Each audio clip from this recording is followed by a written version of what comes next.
tinoda kudetemba nezvemukundu mono zvichireva kadetemba kakari monosophical. Monosplaining hwake unyanzvi kuzadza mamonomax achimupenyu mukundu mupeisando nemahugs hoyo muono asikana manakwa basa rake mono.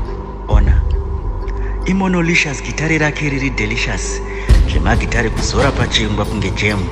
Zwainesi takaenda kumamono jam sessions.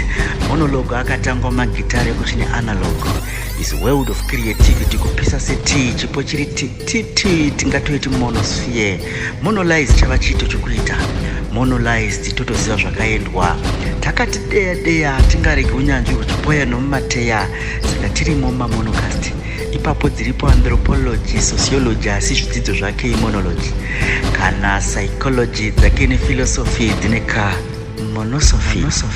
Usati washanda naye chimbomutsvaga wowana ruzivo neuchenjeri zvinoti tuchemusaga. Ukamuona anyerere mono asitsaga akatomirirawo vanomutsvaga. Chinzwa waya manzwo dzobudisa gitare, kutaura rega, kudzungudzira, kutambirira solo namutsai mono negitare. Iwaya mamimimina amamonomono emimonomomonora. Gitare kwavari zviri nyore sechibagwe kuchokonyora, zvichitonaka senetembo dzandinombonyora. Haana muvare asina tuko akatemwa nyora. Maartist studio iri Hatfield, musapedzerwa nguva neboys. Changamire ndini unosvitsira kuna baba mono mukundu etembo randanyora.